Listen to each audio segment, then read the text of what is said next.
لا حول ولا قوة إلا بالله العلي العظيم. أعوذ بالله من الشيطان الرجيم. بسم الله الرحمن الرحيم. الحمد لله رب العالمين، والصلاة والسلام على سيدنا ونبينا وشفيعنا إن شاء الله أبي القاسم المصطفى محمد.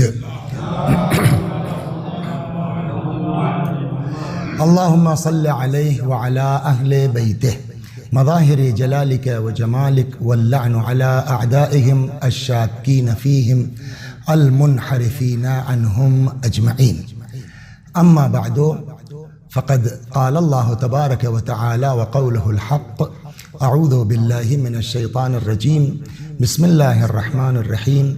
قل لا أسألكم عليه أجرا إلا المودة في القربى ومن يقترف حسنة نزد له فيه حسنا. صلوات بر محمد و آل محمد. یہ آیہ کریمہ جس کی تلاوت کی گئی ہے، ارشاد حضرت حق جل وعلا ہوتا ہے کہ میرے پیغمبر، میرے حبیب، آپ کہہ دیجئے لا اسألکم علیہ من قل لا اسألکم علیہ اجرا. آپ کہہ دیجئے کہ میں اس تبلیغ دین کے سلسلے میں، اسلام کے سلسلے میں تم سے کسی اجر کا مطالبہ نہیں کرتا ہوں، الا المودۃ فی القربہ، سوائے اس کے کہ میرے قرابت داروں سے محبت کرو. ومن یقترف حسنۃ، اور جو بھی ہماری بارگاہ میں نیکی کا مرتکب ہوگا، نزد لہ فیہ حسنا، ہم اس کی نیکی میں اضافہ کرتے جائیں گے. مگر میں اس آیہ کریمہ کے ساتھ ساتھ جو اس مہینے کی مناسبت ہے اس پر گفتگو کرنا چاہتا ہوں، پھر اگر اللہ نے جو ہے توفیق دی اور وقت ہوا تو اس آیت پر واپس آتے ہیں. یہ مہینہ شوال کا مہینہ ہے. پہلی تاریخ شوال کی عید کا دن ہے، نہایت اہم دن ہے، دعا کی قبولیت کا دن ہے. آدمی دعا کرتا ہے پہلی شوال کو کہ اللہم انی اسألک بحق هذا اليوم الذي جعلته للمسلمین عیدا. پروردگارہ، ہم تجھ سے سوال کرتے ہیں اس دن کے وسیلے سے کہ جس کو تو نے جو ہے وہ مسلمانوں کے لیے عید کا دن قرار دیا. تو پہلا دن اس مہینے کا عید کا ہے، خوشی کا ہے، دنیا کے لوگوں کی دعا کی قبولیت کا ذریعہ ہے. لیکن اس عید کے ساتھ ساتھ اسی مہینے میں دو واقعات ایسے ہیں کہ جس سے مومنین کے دل مجروح ہیں، مسلمانوں کے دل مجروح ہیں. ایک واقعہ ہوا ہے 8 شوال کو، اور دوسرا واقعہ ہوا ہے اسی مہینے کی یا 15 شوال یا 25 شوال. 8 شوال کو ائمہ بقی کی قبروں کو مسمار کیا گیا، روزوں کو مسمار کیا گیا. یہ ایک بہت بڑا ظلم ہے اہل بیت کے ساتھ. اور 15 شوال یا 25 شوال، اگر اللہ نے توفیق دی کہ آگے اس پر کچھ عرض کروں گا، سن 148 میں ہمارے اور آپ کے چھٹے امام جعفر صادق علیہ السلام کی شہادت واقع ہوئی ہے کہ جس امام سے آج ہمارا مذہب پہچانا جاتا ہے، آج ہماری فقہ پہچانی جاتی، مذہب جعفری یا فقہ جعفری کہا جاتا ہے. تو یہ دو حادثات جو دلوں کو مجروح کرنے والے ہیں، اسی شوال کے مہینے میں، جو عید کا مہینہ بھی ہے، اسی شوال کے مہینے میں ہے. پہلے ہم آتے ہیں 8 شوال کی مناسبت سے. 8 شوال کو کیا ہوا؟ 8 شوال کو آل سعود نے ائمہ بقی، روضہ بقی کو مسمار کیا. اس سے ہم یہ سمجھتے ہیں کہ ان کو اہل بیت سے دشمنی ہے، ان کو آل محمد سے دشمنی ہے، ان کو شیعوں سے دشمنی ہے. لیکن میں جو ہے وہ اس پر گفتگو ذرا سا الگ نہج سے کرنا چاہتا ہوں. وہ یہ کہ یہ اپنے ذہن سے ہم نکال دیں کہ آل سعود کو صرف اہل بیت سے دشمنی، اہل بیت سے ہے، اس کا منکر نہیں ہوں میں. شیعوں سے دشمنی ہے، اس سے انکار نہیں کیا جا سکتا ہے. لیکن یہ ذہن سے ہم آپ نکال دیں کہ یہ آل سعود کو صرف اہل بیت سے دشمنی ہے یا صرف شیعوں سے دشمنی ہے، بلکہ ان کو اصلی دشمنی اسلام سے ہے، رسول اسلام سے ہے. محمد رسول اللہ صلی اللہ علیہ وآلہ وسلم سے ہے۔ اس کی ہمارے پاس دلیل کیا ہے؟ میں وہ پہلے مقدمتاً عرض کر دوں، پھر ان کی ایک اجمالی آپ کو میں تفصیل جنایات ان کی نقل کرتا ہوں کہ انہوں نے مختلف اوقات میں 100 برسوں میں کیا کیا کیا ہے۔ دیکھیے، آپ جب اسلام پر جائیں گے تو پیغمبر اکرم صلی اللہ علیہ وآلہ وسلم کے بعد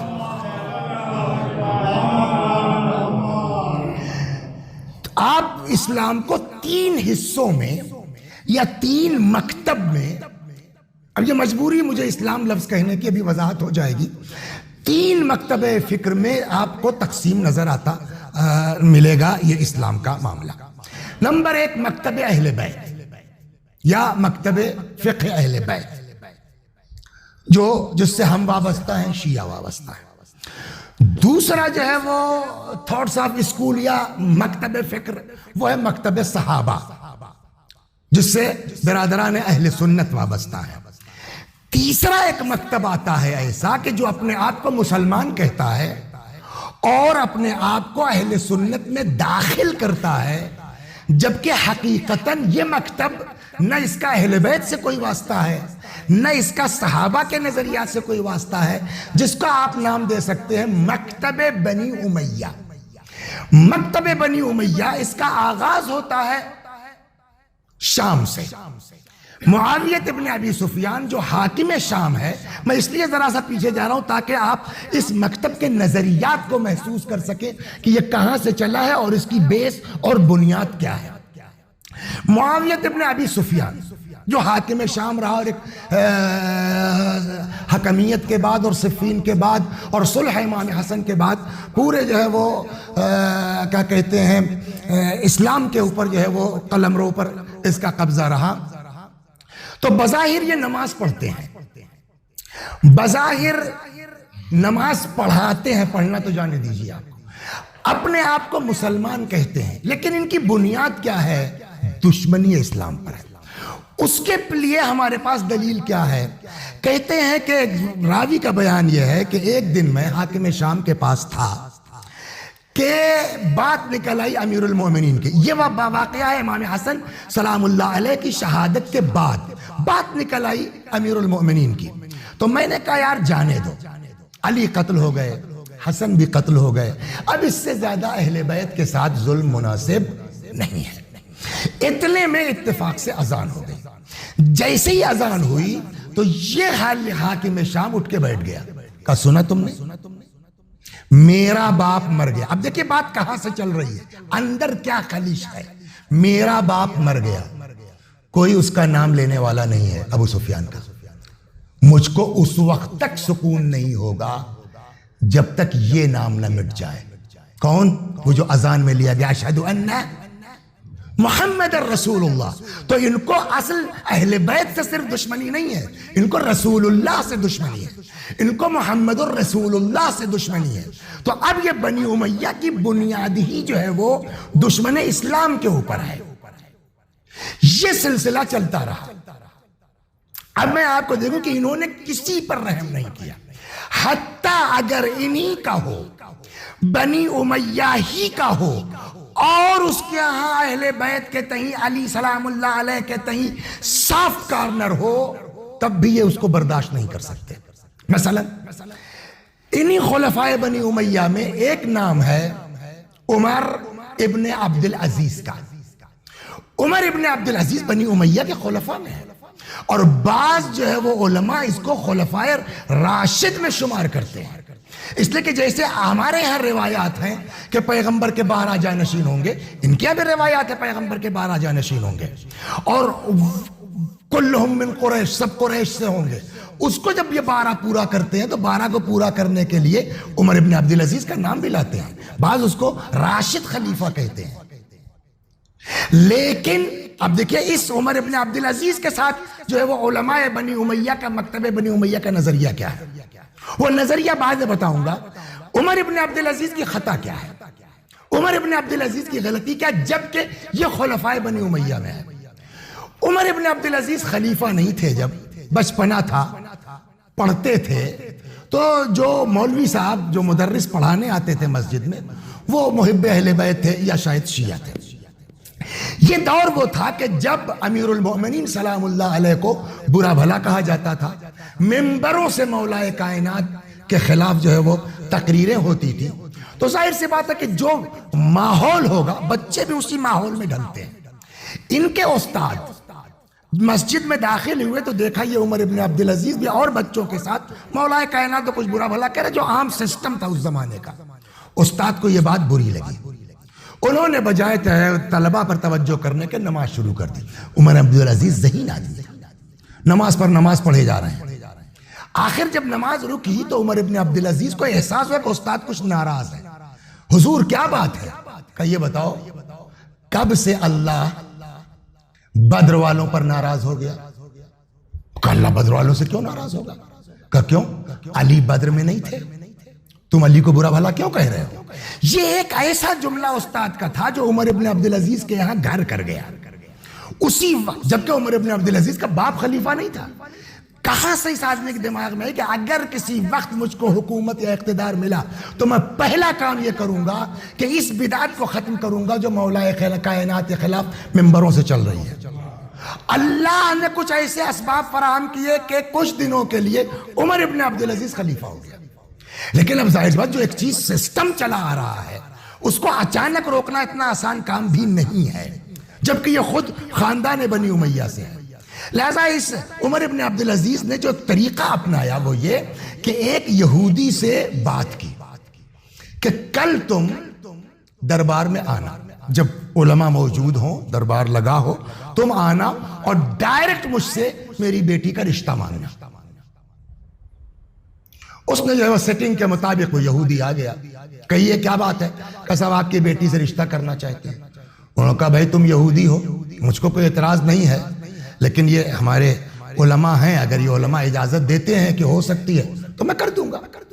اب عمر ابن عبدالعزیز متوجہ ہوا علماء کی طرف. کیا فرماتے ہیں آپ لوگ؟ کہ نہیں ہو سکتی. کیوں؟ کہ صاحب آپ خلیفۃ المسلمین ہیں، یہ یہودی ہے، آپ کی بیٹی کی شادی کافر کے ساتھ نہیں ہو سکتی ہے. کہ کیوں نہیں ہو سکتی؟ کہ نہیں ہو سکتی صاحب، اسلام اور کفر میں رشتہ نہیں ہو سکتا. رسول اللہ کر سکتے ہیں اپنی بیٹی کی شادی، میں کیوں نہیں کر سکتا؟ کہ کیوں رسول اللہ نے کہاں کیا؟ کہ رسول اللہ نے اپنی بیٹی کی شادی علی کے ساتھ کی یا نہیں کی؟ کہ کی ہے. کہ تو پھر علی کافر ہے تب تو کی. کہ نہیں، کس نے کہا علی کافر ہے؟ کہ اگر علی کافر نہیں ہے تو یہ علی کو برا بھلا کیوں کہہ رہے ہو تم لوگ؟ اس طریقے سے اس آدمی نے پورا اعلان کروایا کہ آج کے بعد سے کوئی بھی علی علیہ السلام کے خلاف ممبر سے گفتگو نہیں کر سکتا. یہ اس آدمی کی حکمت عملی تھی جس ذریعے سے اس نے یہ سسٹم روکا. اب اس کا نتیجہ دیکھ رہے ہیں آپ کیا ہوگا.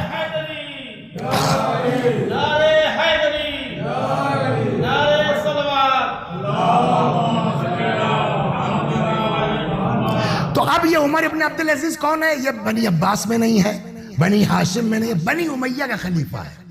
لیکن سافٹ کارنر تھا اس کے پاس امیر المومنین کے تئیں. اب آئیے یہ جو علماء، میں نے کہا نا 3 مکتب ہوئے، مکتب اہل بیت، مکتب صحابہ، مکتب بنی امیہ. اب آئیے جو بنی امیہ کے مکتب کے علماء ہیں، باوجود اس کے کہ اپنے آپ کو جو ہے وہ اہل سنت میں شمار کرتے ہیں، ان کا نظریہ کیا ہے عمر ابن عبدالعزیز کے لیے؟ جن کو شیخ الاسلام کہا جاتا ہے. نام سنا ہوگا آپ نے ابن تیمیہ. یہ جو محمد ابن عبد الوہاب ہے جس سے آج وہابیت کا سلسلہ شروع ہوا ہے، یہ بھی اسی ابن تیمیہ سے لے کے آئے ہیں. ابن تیمیہ یہ کہتے ہیں کہ عمر ابن عبدالعزیز کے سلسلے میں، ابن تیمیہ کا جملہ سنا ہوا آپ کو؟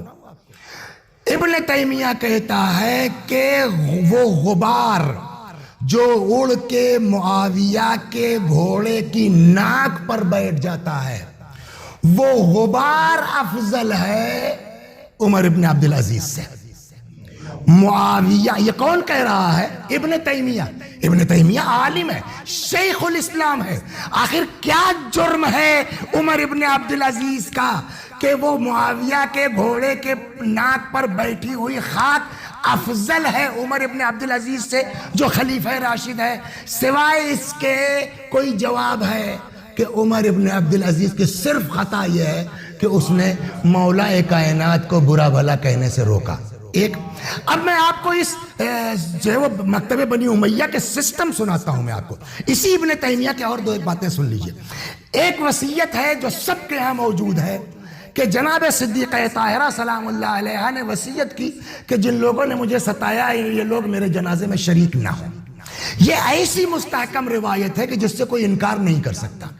ابن تیمیہ کیا کریں جب اس روایت پر آتے ہیں تو اس کو کہاں لے جائیں؟ اس کو ابن تیمیہ نے دوسرے ڈھنگ سے گھمایا. کیا کہ اگر فاطمہ زہرا نے یہ وصیت کی ہے کہ یہ لوگ ہمارے جنازے میں نہ آئیں تو ان لوگوں کا کوئی نقصان تھوڑی ہے. یہ تو فاطمہ نے وصیت کر کے اپنا نقصان کیا ہے. کیا کہ لوگ آتے ان کے لیے دعا کرتے، ان کے لیے فاتحہ پڑھتے، ایصال ثواب کرتے، فاطمہ کو فائدہ پہنچتا. تو وصیت کر کے اپنا نقصان کیا، ان کا کیا نقصان ہوا. اس طریقے سے ان لوگوں کو بچانے کی کوشش کی جا رہی. یہ دو چیز ہم نے آپ کو سنا دی. تین، یہی ابن تیمیہ امیر المومنین کو قتل کرنے والے کا نام ہے عبد الرحمن بن ملجم. خلیفہ دوم کو قتل کرنے والے کا نام ہے جو ہے وہ ابو لؤلؤ.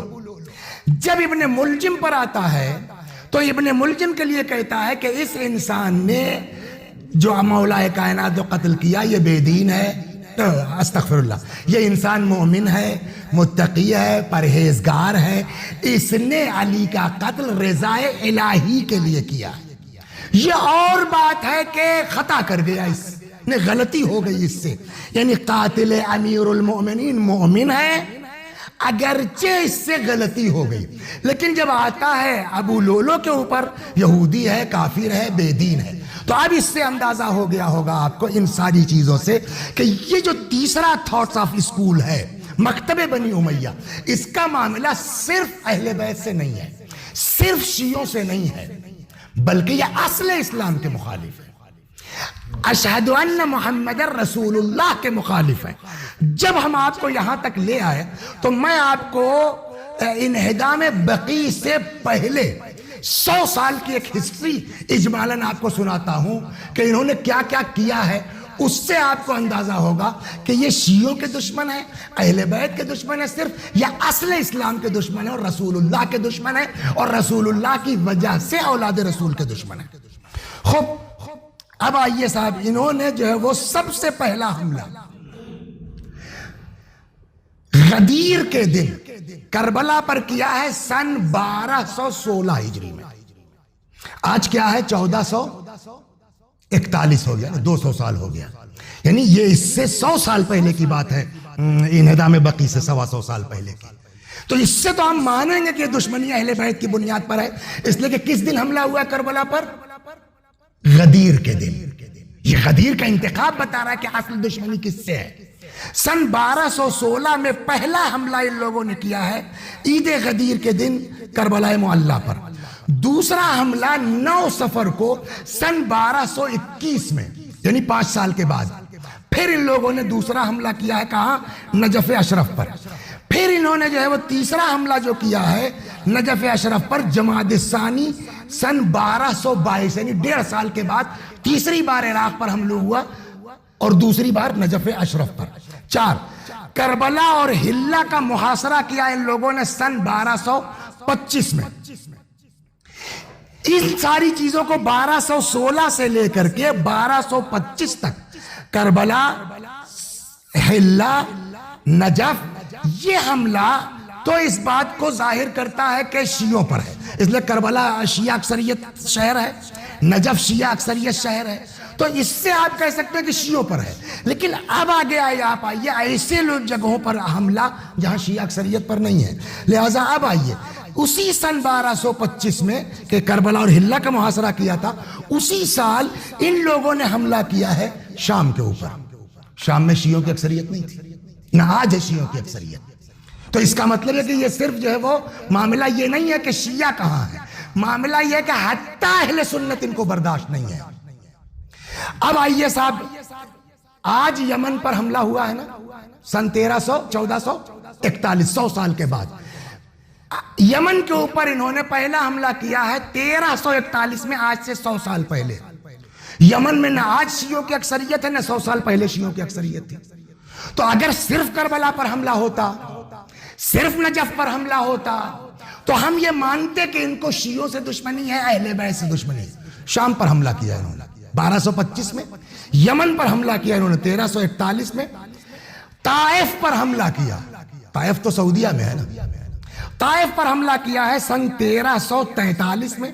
اب آئیے اردن، جس کو آج جارڈن کہتے ہیں، جارڈن میں بھی شیعوں کی اکثریت نہیں ہے، جارڈن پر ان لوگوں نے 2 بار حملہ کیا ہے، سن 1343 اور سن 1346 میں۔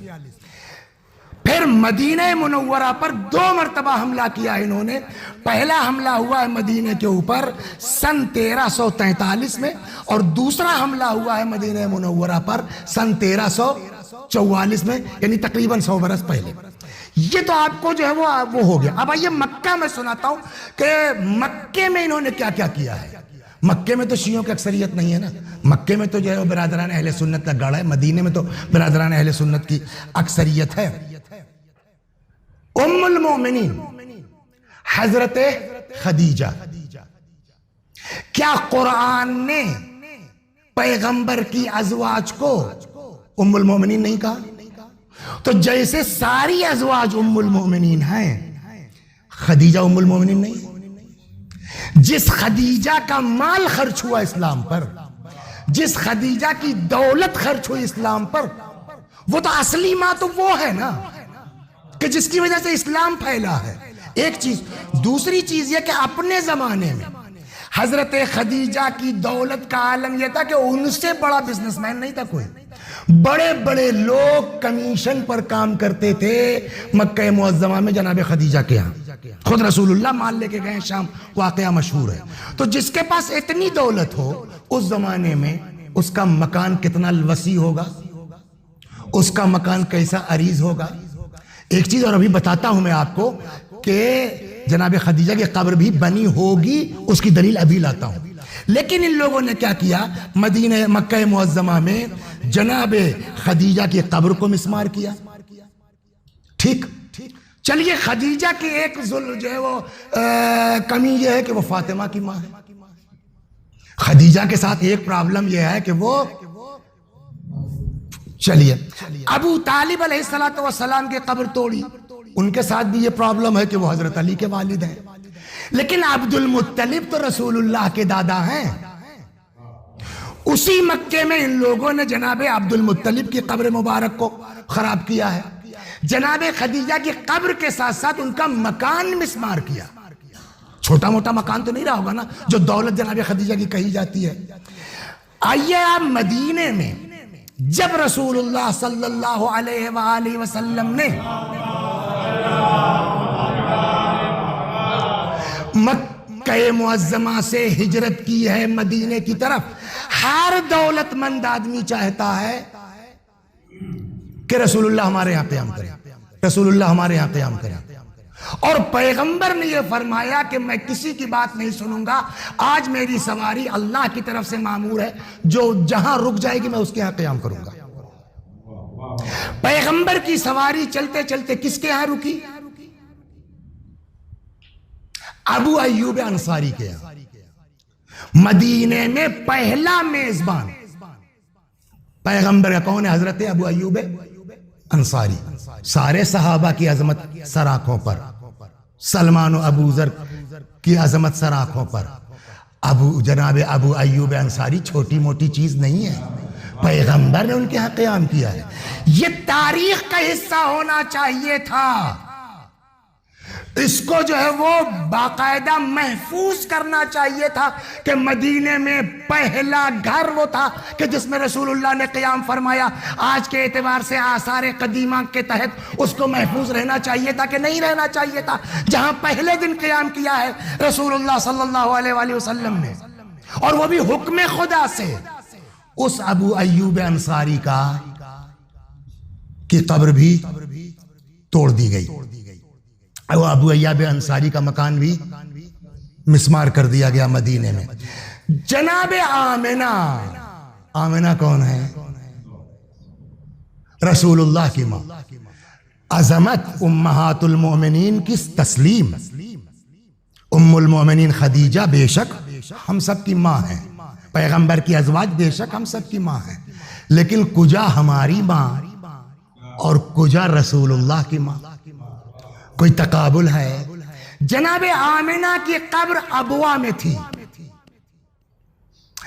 ان لوگوں نے ابوا میں رسول اللہ کی ماں آمنہ کی قبر توڑ ڈالی۔ تو خالی مدینہ نہیں ہے، مکے میں یہ کیا، ابوا میں یہ کیا، خوف اس کے باوجود بھی یہ لوگ اس تلاش میں تھے کہ کچھ چانس ملے تو رسول اللہ کی قبر کو بھی ڈھا دیا جائے۔ اور آج وہ ہیں انہی وہابیوں کے بڑے عالم ناصر الدین البانی، یہ کہتے ہیں کہ اس طرح کی قبروں کا وجود، حتی قبر پیغمبر کا وجود بدعت ہے۔ غور فرما رہے ہیں آپ؟ ایک دو، اب سوال ہے کہ یہ سب انہوں نے کیوں کیا؟ کیوں کیا انہوں نے؟ کوئی تو بھئی لوگ پوچھیں گے نا، اچھا اور یوں نہیں کیا؟ باقاعدہ جو ہے وہ فتویٰ لیا ہے، مدینے کے علماء نے مخالفت کی، مسلمانوں نے مخالفت کی، کچھ نے فتویٰ دیا کہ ہاں توڑا جا سکتا، توڑ دیا گیا۔ تو کوئی آپ کے پاس جو ہے وہ اس کے لیے وہ حل ہونا چاہیے، کیوں؟ اس کا جواب یہ ہے کہ صاحب قبر کا وجود بدعت ہے، نہیں ہونا چاہیے۔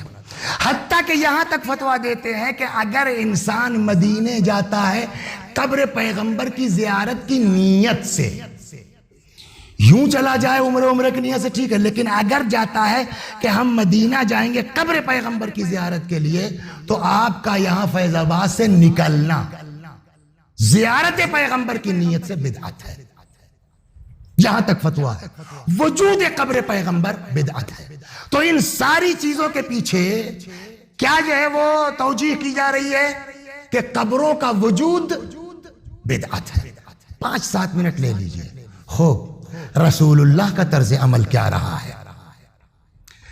اب آئیے واپس چلتے ہیں مدینہ۔ بقیع یہ اسلامی قبرستان نہیں ہے، اسلام سے پہلے سے لوگ اس میں دفن ہوتے چلے آئے ہیں، اور اس کا پرانا نام بقیع الغرقد ہے۔ غرقد کوئی قسم کا پیڑ ہوتا تھا، جیسے آپ کہنے کمرخ کی درگاہ، تو کمرخ کی درگاہ کیوں کہتے ہیں؟ کہ وہاں کمرخ کا پیڑ تھا، ویسے ہی بقیع الغرقد اس کا نام یہ تھا کہ وہاں غرقد کا پیڑ تھا، کوئی درخت ہوگا۔ پہلے سے وہاں مدینے والوں کا قبرستان تھا وہ، پھر جب یہاں مسلمان پہنچے اور سبھی تقریباً ہو گئے تو وہ جو ہے وہ قبرستان باقی رہا، دھیرے دھیرے اس کو وسعت دی گئی۔ پہلا مسلمان جو اس میں دفن ہوا ہے بقیع میں، جس کو اب جنت البقیع کہتے ہیں، وہ ہیں جناب عثمان ابن مظعون۔ دیکھیں عثمان نام کے کئی لوگ رہے ہیں، خلیفہ سوم کا بھی نام عثمان ہے، لیکن ان کا نام عثمان ابن عفان ہے۔ یہ جو میں عرض کر رہا ہوں، پہلا انسان جو اس قبرستان میں دفن ہوا ہے مسلمانوں کا، وہ کون ہے؟ جناب عثمان ابن مظعون۔ خود پیغمبر نے عثمان ابن مظعون کی قبر کے اوپر بڑا سا پتھر رکھا۔ کیوں؟ وجہ سبب تاکہ قبر کا نشان باقی رہے۔ اگر واقع نشان قبر، وجود قبر بدعت ہے، تو عثمان ابن مظعون کی قبر کے اوپر رسول اللہ نے کیوں جو ہے وہ پتھر رکھا ہے؟ پیغمبر کے ایک بیٹے مدینے میں پیدا ہوئے جن کی والدہ کا نام ماریہ قبطیہ تھا، ام المومنین، اور پھر وہ بچپنے میں انتقال کر گئے۔ وہ جس لائق امام حسین کے ایج گروپ کے تھے۔ جب دفن کیا گیا تو روایت یہ کہتی ہے کہ پیغمبر نے جناب ابراہیم کی قبر پر پانی ڈالا۔ پانی ڈالنے کا جو سبب بیان کیا گیا ہے، اس لیے تاکہ مٹی سخت ہو جائے، اور ریتیلا ہوتا تھا نا وہ علاقہ، تاکہ ہوا جو ہے اس خاک کو اڑا کر کے نشان نہ مٹا دے۔ اس لیے پیغمبر نے ابراہیم کی قبر کے اوپر کیا ڈالا؟ پانی ڈالا، تاکہ مٹی سخت ہو جائے، نشان باقی رہے۔ یہ تو پہلے دن کا کام ہوا۔ کچھ دنوں کے بعد، یہ بہت عجیب ہے، اور مین چیز یہ آپ ذہن میں رکھیے، اس سے وہ بھی مسئلہ حل ہو جائے گا کہ یہاں ہم روزے کیوں بنواتے ہیں، یہاں ہم امام باڑے کیوں بنواتے ہیں۔ اس سے ہم کو ایک نظریہ ملتا ہے۔ کچھ دنوں کے بعد یہی ابراہیم جو بچے ہیں، بچپنے میں انتقال ہوا نا، ابراہیم کی قبر میں سوراخ ہو گیا۔ رسول اللہ نے اس سوراخ کو بند کروایا، ٹھیک کروایا، یعنی قبر کو ٹھیک کروایا۔ کسی نے پوچھا یا رسول اللہ اس قبر کو ٹھیک کرنے سے مردے کو کوئی فائدہ پہنچے گا؟ کتنا بہترین سوال ہے، قیامت تک کے لیے حل کر دیا۔ اس سوال نے پیغمبر کا جواب ہے کہ کیوں ایسا کیوں کرتے ہیں؟ واقعی آپ جو ہے وہ اگر قبر کو پکی کرا رہے ہیں، مردے کو کیا ملے گا؟ اس سے مردے کو کچھ نہیں ملنا۔ یہ سوال اس نے بھی کیا، یا رسول اللہ جو آپ ابراہیم کی قبر ٹھیک کروا رہے ہیں اس سے مردے کو کوئی فائدہ پہنچے گا؟ پیغمبر نے فرمایا زندوں کی آنکھوں کو ٹھنڈک محسوس ہوگی۔ آپ یہ دیکھیے یہ کیا چیز ہے، اس نقطے پر غور کرنا ضروری ہے کہ اب جس کو جس سے محبت ہے، اگر ہم کو حسین سے محبت ہے تو حسین کی قبر پر روضہ دیکھ کر کے ہماری آنکھوں کو ٹھنڈک محسوس ہوگی۔ کسی کو ہو یا نہ ہو، رسول اللہ کو حسین سے محبت ہے کہ نہیں ہے؟ کسی کو محبت ہو یا نہ ہو، رسول اللہ کو فاطمہ زہرا سے محبت ہے کہ نہیں ہے؟ کسی کو ہو یا نہ ہو، رسول اللہ کو امام حسن سے محبت ہے کہ نہیں ہے؟ تو اگر حسین کی قبر باقی رہے گی، امام حسن کی قبر باقی رہے گی، فاطمہ زہرا کی قبر باقی رہے گی، رسول اللہ کے دل کو خوشی ہوگی کہ نہیں ہوگی؟ اب یہ جو بقیع کے روزے گرائے گئے ہیں، یہ امام صادق کا روزہ نہیں ڈھایا گیا، یہ فاطمہ زہرا کا روزہ نہیں ڈھایا گیا، یہ امام حسن کی قبر کو نہیں توڑا گیا، یہ پیغمبر کو تکلیف پہنچانے کا ایک طریقہ نکالا گیا، جو میں آپ کو شروع سمجھا رہا ہوں کہ ان کو صرف اہل بیت سے نہیں، یہ مین اذیت رسول اللہ کو پہنچانا چاہتے ہیں۔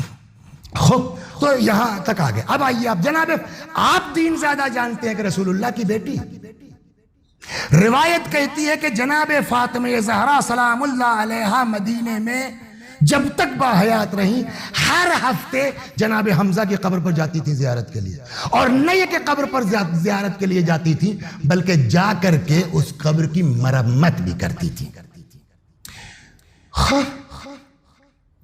پیغمبر اکرم صلی اللہ علیہ، میں نے عرض کیا کہ جناب آمنہ کی قبر کہاں تھی؟ ابوا میں۔ یہاں روایت کہتی ہے کہ پیغمبر گئے ہیں باقاعدہ ابوا اپنی والدہ کی قبر کی زیارت کے لیے، یہ لکھتے ہیں کہ اور اس کی مرمت بھی کروائی ہے، اپنی ماں کی قبر کی مرمت رسول اللہ نے کروائی ہے۔ امام صادق علیہ السلام کے ایک صحابی ہیں جن کا نام ہے حضرت صفوان، صحابی ہیں چھٹے امام کے کہ جن کی شہادت کا یہ مہینہ دھیرے دھیرے آ رہا ہوں۔ امام صادق علیہ السلام نے صفوان کو باقاعدہ پیسہ دیا ہے کہ جاؤ اور میرے جد امیر المومنین کی قبر کو ٹھیک کرواؤ۔ امام کاظم علیہ السلام نے اپنی بیٹی کی قبر کے لیے، اس میں جو ہے وہ پی او پی جس زمانے میں کہہ لیا جائے، گچکاری اس کو کہتے ہیں، اس کے لیے اپنی بیٹی کی قبر پر گچکاری کے لیے انتظام کیا ہے۔ ایک آخری حدیث سنا کر کے اور زحمت آپ کی ختم کرتا ہوں تاکہ آپ کو یہ اندازہ ہو جائے کہ اس زمانے میں ہم کو کیا کرنا ہے۔ جو مسجدیں بنواتے ہیں، جو امام باڑے بنواتے ہیں، جو روزے بنواتے ہیں، عشق کی بنیاد پر ہے نا، کیوں کرتے ہیں؟ تاکہ دیکھنے والوں کی آنکھوں کو ٹھنڈک ملے۔ اسی لیے میں کہتا ہوں، میں اپنی بات یہ کہتا ہوں کہ اپنا گھر ڈھنگ کا ہو یا نہ ہو، اپنا مکان قاعدے کا ہو یا نہ ہو، وہ چیزیں جو منسوب ہے دین سے، چاہے مسجد ہو یا امام باڑے ہو، ان کو حسین ہونا چاہیے، ان کو خوبصورت ہونا چاہیے۔ اور اسی بات کی طرف شاید شیکسپیئر نے بھی اشارہ کیا ہے کہ کسی قوم کی حالت دیکھنا ہو تو اس کی جو ہے وہ مذہبی عمارتوں کی حالت دیکھو۔ زندہ ہیں وہ قومیں جن کی مذہبی عمارت حسین ہے اور خوبصورت ہے۔ اس لیے میں گزارش کرتا ہوں لوگوں سے، آپ جس بستی میں ہیں، جس گاؤں میں ہیں، اپنی مسجدوں کو صاف رکھیے، اپنی مسجدوں کی پینٹنگ کراتے رہیے، اپنے امام باڑوں کو خوبصورت سے خوبصورت کرتے رہیے۔ اس سے دیکھنے والوں کی آنکھوں کو ٹھنڈک محسوس ہوگی۔ امام حسین سلام اللہ علیہ کو سونے کی ضرورت نہیں ہے، امام رضا علیہ السلام کو سونے کی ضرورت نہیں ہے، لیکن یہی فلسفہ ہے کہ جو ان کے روزوں کے اتنے خوبصورت انداز سے رکھا جا رہا ہے تاکہ چاہنے والوں کی آنکھوں کو ٹھنڈک محسوس ہو۔ اور اگر وہ کوئی کرتا ہے، معلوم ہے ثواب اس کا کیا؟ بس آخری روایت اور ختم دعا۔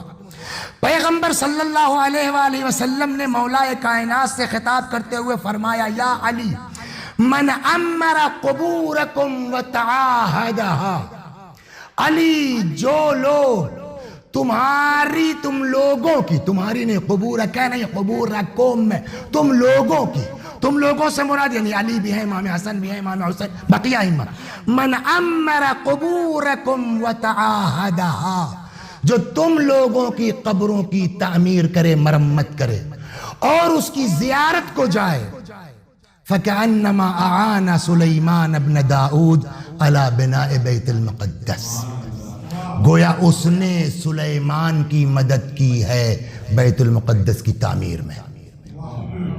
بیت المقدس آج کعبہ آپ کا قبلہ ہے، پہلے آپ کا قبلہ یہی بیت المقدس تھا جس کو سلیمان علیہ السلام نے بنایا ہے۔ کہ آج اگر علی تم لوگوں کی قبروں کی کوئی تعمیر کرتا ہے یا اس کی زیارت کو جاتا ہے، جسٹ لائک اس نے بیت المقدس کی تعمیر میں حضرت سلیمان ابن داؤد کی مدد کی ہے۔ اب ان ساری چیزوں سے ہم خود اندازہ کر سکتے ہیں کہ ان آل سعود نے مکہ یا مدینہ یا ابوا یا سوریہ یا یمن یا اردن یا عراق، نجف، کربلا، یہ سب جو کیا ہے وہ اسلام کی دشمنی میں، یہ اسلام کا نشان مٹانا چاہتے ہیں، یہ محمد الرسول اللہ مٹانا چاہتے ہیں۔ آئیے دعا کرتے ہیں، خدا ان سب کو نیست و نابود فرما، بقی کے روضوں کی تعمیر کی سبیل فراہم فرما کے رسول اللہ کی آنکھوں کو ٹھنڈک پہنچا، امیر المؤمنین کی آنکھوں کو ٹھنڈک پہنچا، من جملہ ان لوگوں کی کہ جن کی قبریں مسمار ہوئی ہیں اسی بقی میں، چھٹے امام جعفر صادق علیہ السلام کی بھی قبر مبارک اسی بقی میں تھی۔ 4 امام ہیں، امام حسن علیہ السلام، امام زین العابدین علیہ السلام، امام باقر علیہ السلام، امام صادق علیہ السلام، وہ امام۔ ایک روایت امام سے نقل کر دوں کہ شہادت کا مہینہ ہے حضرت کی، اور آ جاتا ہوں مصائب کی طرف۔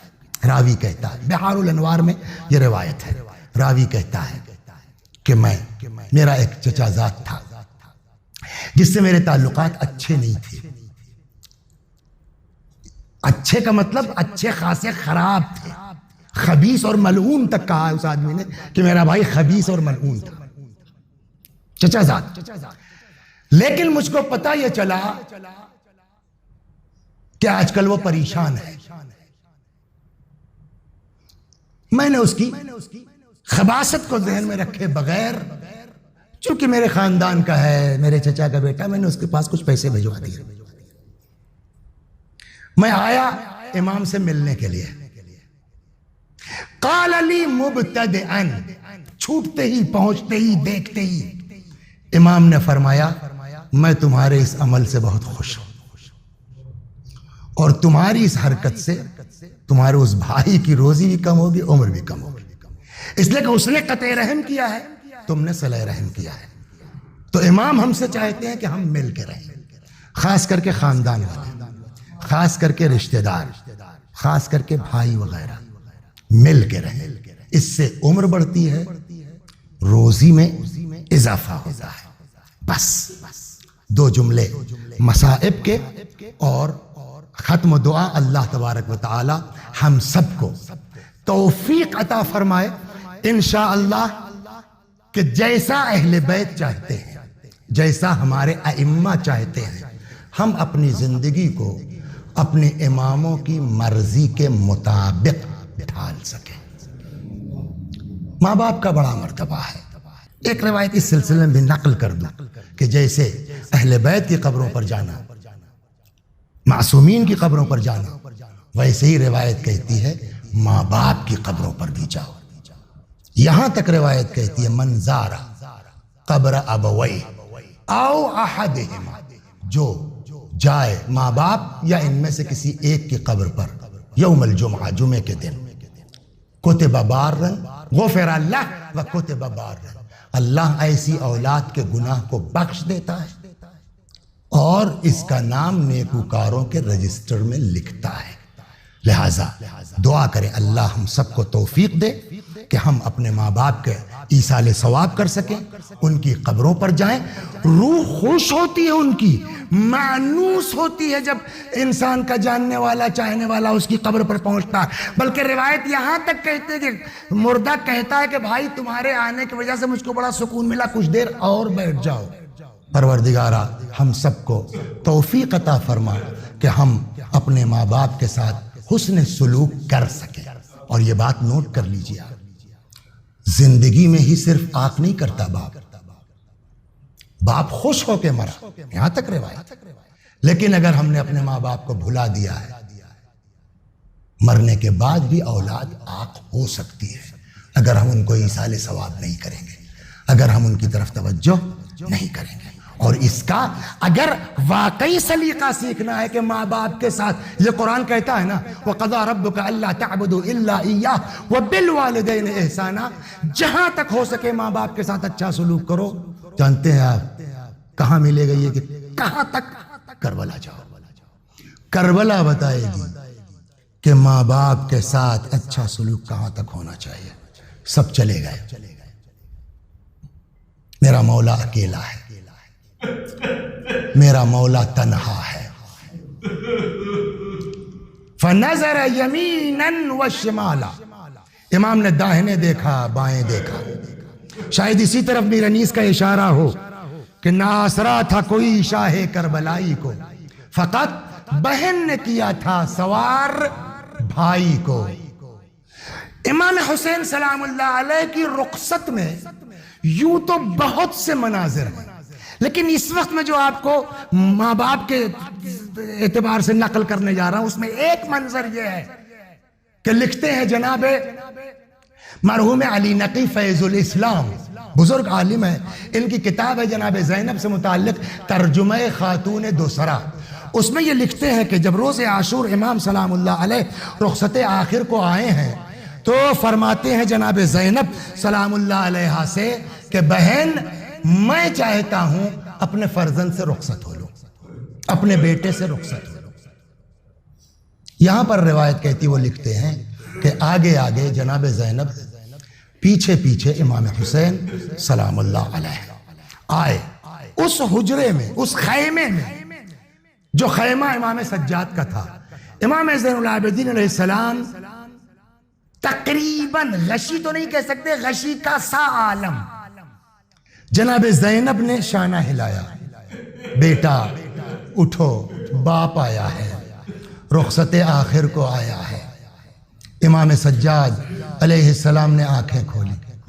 دیکھیے دو چیزیں احترام کا سبب ہیں، نمبر ایک امام ہیں، امام سجاد کے بھی تو امام ہیں، امام کا احترام واجب ہے۔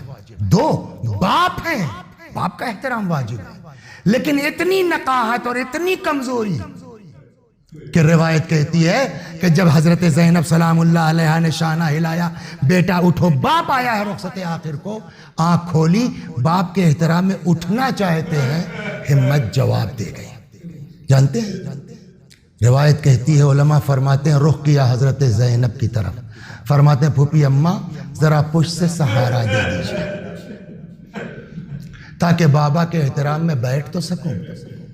جناب زینب کے ہاتھوں کے سہارے ٹیک لگا کے بیٹھے اور غور سے بابا کو دیکھا۔ یہ وہ چیزیں ہیں نا کہ جو پڑھنے کی نہیں ہے، محسوس کرنے کی ہے۔ آدمی آنکھ بند کر کے سوچے کہ اس وقت امام زین العابدین کے خیمے کا منظر کیا رہا ہوگا، جناب زینب کے قلب مبارک کی کیفیت کیا رہی ہوگی، امام سجاد کے دل کا حال کیا رہا ہوگا۔ یہ پڑھنے والے پڑھ نہیں سکتے ہیں، محسوس کرنے والا صرف محسوس کر سکتا ہے۔ جناب زینب کے ہاتھوں کے سہارے بیٹھے، باپ کو غور سے دیکھا، فرمایا بابا کیا ہوا، بابا کیا ہوا؟ فرمایا بیٹا جنگ۔ ایک ایک کو پوچھتے رہے اور امام جواب دیتے رہے، مارے گئے۔ جو جملہ میں کہنے جا رہا ہوں وہ میں نے کسی کتاب میں نہیں پڑھا ہے، لیکن عقل کہتی ہے روایت کی ساخت اور انداز سے کہ شاید امام کے ذہن میں یہ خیال آیا ہو کہ یہ بیمار بیٹا میرا کب تک کس کے بارے میں پوچھتا رہے گا اور میں کس کے بارے میں کہتا رہوں گا۔ مارے گئے، مارے گئے مارے گئے۔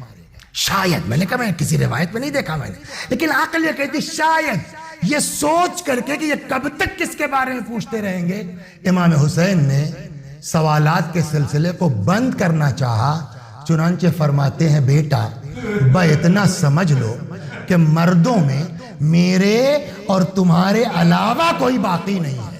با اتنا جملہ سن، ابھی میں نے عرض کیا نا کہ امام سجاد اٹھ کے بیٹھ نہیں پا رہے تھے جناب زینب کے ہاتھوں کے سہارے، لیکن وہی بیٹا جس سے بیٹھا نہیں جا رہا ہے جب یہ جملہ سنا کہ میرے اور تمہارے علاوہ کوئی نہیں ہے، فرماتے پھوپھی اماں ایک عصا لا دیجئے، پھوپھی اماں ایک نیزہ لا دیجئے۔ میرے لال عصا کیا کرو گے، میرے لال نیزہ کیا کرو گے؟ فرمایا پھوپھی اماں دیکھ نہیں رہے، میرا باپ اکیلا ہے، میرا باپ تنہا ہے، عصا پہ تکیہ کروں گا، نیزے سے بابا کی طرف سے دفاع کروں گا۔ اتنا سننا تھا، امام تڑپ گئے، فرماتے ہیں بیٹا تمہیں میرے حق کی قسم ہے بیٹھ جاؤ، تمہیں کوفے جانا ہے، تمہیں شام جانا۔